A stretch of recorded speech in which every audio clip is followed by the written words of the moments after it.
অক্ষর মান আল্লামানি হারফান ইনশা ইয়াবিআনি ওয়া ইনশা ইশতারানি, সে চাইলে আমাকে বিক্রিও করতে পারে, সে চাইলে আমাকে ক্রয়ও করতে পারে, যে আমাকে একটি অক্ষর শিক্ষা দেবে। এই একটি উক্তি থেকেই বোঝা যায় শিক্ষকের মর্যাদা কত হাই লেভেল। আমরা কখনো অবাক রিয়াক্ট করব না আমাদের আচরণ দ্বারা কোন শিক্ষক যেন কোনো কষ্ট না পায়। আল্লামা ইকবাল উনি উর্দু ভাষার একটি বড় কবি ছিলেন। উনি বলেছেন যারা তাদের শিক্ষকের নামে কমপ্লেইন করবে সে 4টা রোগে আক্রান্ত হবে। উর্দু কবিতা ছিল এরকম, শিকায়তপূর্ণ ধারকে উস্তাদেরা गिरफ्तारे बासुत बला चारेरा एके आके मशफरा मशकुना दिगार तंगे रूसी बा दुनिया सवा सुआ मा के सक्सस कामिरत जवा जहारम बेईमा রাওয়াত আস জাহা। এটা ফারসি কথা। এই কথার মানে হলো যে ব্যক্তি বিনা কারণে অযৌক্তিক কারণে তার শিক্ষকের নামে কমপ্লেইন করবে সে 4টা রোগে আক্রান্ত হবে, 4টা বিপদে পতিত হবে। এক নাম্বার হলো একে আকে মশফরা মশকুনা, সে যা শিখেছে আস্তে আস্তে সেটা ভুলে যাবে, এক নাম্বার। 2 নাম্বার দিগার তাকে রুসি বা দুনিয়া সওয়াল, দুনিয়াতে তার অর্থের সংকীর্ণতা হবে। অর্থ অনেক ইনকাম করতে পারে কিন্তু সেই অর্থের মধ্যে কোনো বারাকা থাকবে না। 3 নাম্বার হলো সুয়াম আকে সাকসাস কামিরত যাওয়া, সে যৌবনেই মারা যাবে কিংবা অসুস্থতায় পতিত হবে। জাহারম বেঈমা রাওয়াত আস জাহা, 4 নাম্বার সে বেঈমান হয়ে মারা যাবে। কয়টা? 4টা। এই জন্য আমরা মাদ্রাসায় পড়েছি, মাদ্রাসাতে একটা জিনিস ছিল তালিমুল মুতাআল্লিম, শিক্ষার্থীদের জন্য একটা বই ছিল, সেই বইটার নাম ছিল তালিমুল মুতাআল্লিম। ওই শিক্ষকের একটা চ্যাপ্টার ছিল এরকম যে একজন শিক্ষক উনি ওনার ছাত্রদেরকে শিক্ষা দিচ্ছেন।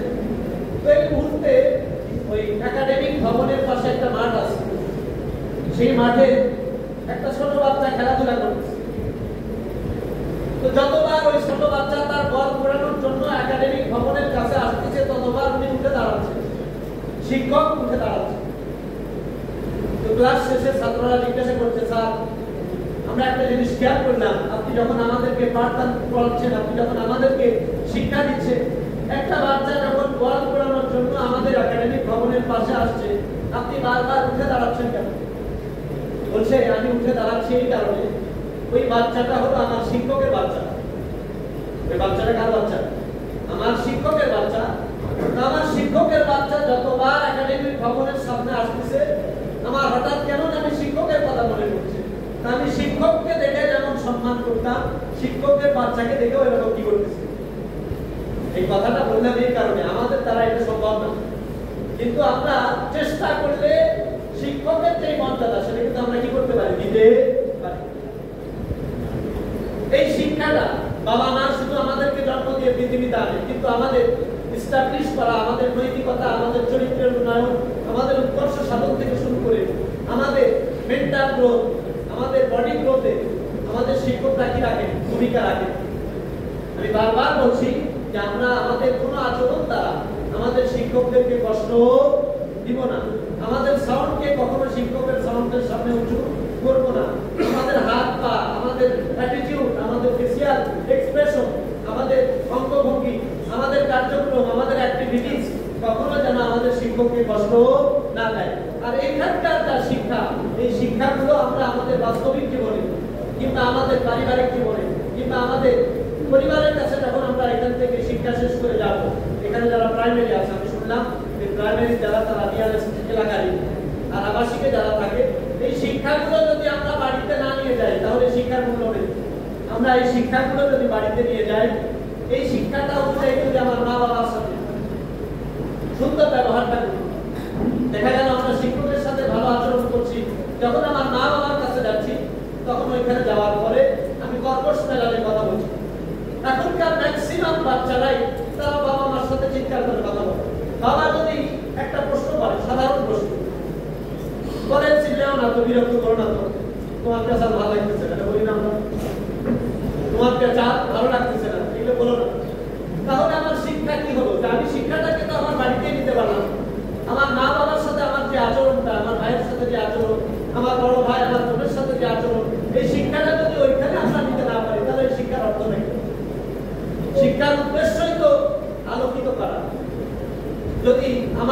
শিক্ষা দ্বারা আমার জাতি আলোকিত না হয়, আমার শিক্ষা দ্বারা যদি আমার পরিবার আলোকিত না হয়, আমার শিক্ষা দ্বারা যদি আমার সমাজ বিল্ড আপ না হয়, তাহলে এই শিক্ষা অর্থহীন।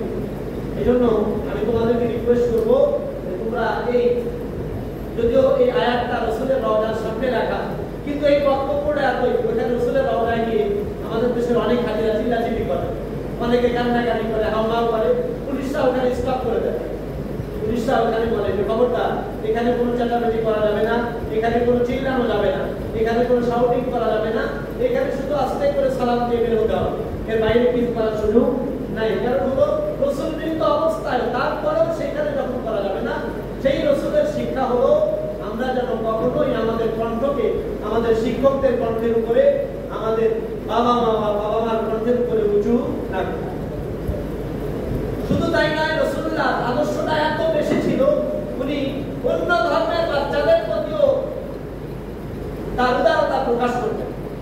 রাসূলের পকেটে সবসময় মিষ্টি জাতীয় জিনিস থাকে। আমরা যেরকম চকলেট রাখি, বাচ্চা দেখলে বাচ্চাদেরকে চিপস কিনে দেই, চকলেট কিনে দেই, কিংবা ও যেটা খেতে স্বাচ্ছন্দ্য বোধ করে সেটা আমি কিনে দিই, যেটা খাওয়া ক্ষতিকর সেটা আমরা দিই। রাসূলুল্লাহ সবসময় পকেটে মিষ্টান্ন জিনিস রাখতেন। কোনো বাচ্চা তার দিকে দৌড়ে আসলে উনি আগে তাকে আলিঙ্গন করতেন, করে নিতেন, এরপর পকেট থেকে মিষ্টি জাতীয় সেই দ্রব্যটা, খেজুর হোক অথবা আরবের কোনো ফল হোক, এটা তাকে দিতেন। এটা সুন্নাত। এবং এমন অবস্থায় হতো যে ধুলাবালি মাখা অবস্থায়, দূষণ চেহারা, এই অবস্থার ভিতরে রাসূলকে দেখলে তারা চলে আসে। ঈদের দিনে রাসূল সাল্লাল্লাহু আলাইহি ওয়াসাল্লাম ঈদগাহ মাঠে যাচ্ছেন, হঠাৎ একটা বাচ্চা কাঁদছে। রাসূল সাল্লাল্লাহু আলাইহি ওয়াসাল্লাম তাকে দেখার পরে বাড়িতে নিয়ে গেলেন। বাড়িতে নেওয়ার পরে তাকে বললেন যে তোমার বাবা কোথায়? বলল আমার বাবা নাই। বলল তোমার মা? বলল আমার মাও নেই। ওই সাহাবীর নাম বাশীর ইবনে কাবা রাদিয়াল্লাহু তাআলা। তো এই বাচ্চাকে বললেন যে আজ থেকে তুমি কি চাও না আমি তোমার আব্বু হই আর আয়েশা তোমার মা হই? আমার দাদা ইয়াকুনা রাসূলুল্লাহ সাল্লাল্লাহু আলাইহি ওয়াসাল্লাম আবাকা ওয়া আয়েশা উম্মুকা। বাচ্চাটা খুশি হয়ে গেল। তার করুণ ইতিহাস হলো, এর পিছনের ব্যাকগ্রাউন্ড ইতিহাস হলো, ওই বাচ্চার বাবাকে রাসূল যুদ্ধে পাঠিয়েছিলেন। যুদ্ধ থেকে সবাই যখন ফিরছে পাহাড়ের গিরিপথ দিয়ে, এই গিরিপথ দিয়ে কাফেরা আসতেছে, তো এই বাচ্চাটা দৌড়ে গেছে যে যাই, একটু দ্রুত যাই, আমার বাবাকে সম্বর্ধনা দেই। আমি যদি একটু আগে যাই, দৌড়ে যাই, আমার বাবাকে যদি আমি আগে দেখি, আমার বাবা খুশি হবে। তো রাসূলুল্লাহ জানতেন যে তার বাবা যুদ্ধে কি হয়ে গেছে, শহীদ হয়ে গেছে, তিনার এই দুনিয়াতে ফেরার কোনো চান্স নেই। বাচ্চার এই কৌতূহলী মন যখন বারবার সামনের দিকে অগ্রসর হচ্ছে, রাসূলুল্লাহ চিন্তায় পড়ে গেছেন যে তাকে কি বলে সান্ত্বনা দিবেন। দিনটি ছিল ঈদের। রাসূলুল্লাহ বাশীর ইবনে কারাবাকে সাথে নিলেন আর বললেন আমার আল্লাহ ইয়াকুনা রাসূলুল্লাহ সাল্লাল্লাহু আলাইহি ওয়াসাল্লাম আবাকা ওয়া আয়েশা উম্মুকা। তাকে এতটাই ভালোবাসা দিলেন, এতটাই স্নেহ দিলেন, এতটাই মায়া দিলেন, এতটা মহব্বত দিলেন। রাসূল ছিলেন উদার, ব্রড মাইন্ডেড। তার কমিউনিকেশনের স্পিড ছিল অনেক বেশি, যে কারণে তার নামে একটা গুজব রটিয়ে দেওয়া হয়েছিল। গুজবটা এরকম, যারা মক্কাতে আসতো তাদেরকে বলা হতো এখানে একটা পাগল আছে, এখানে একটা জাদুকর আছে, যার কথায় বিমোহিত হয়ে মানুষ পাগল হয়ে যায়।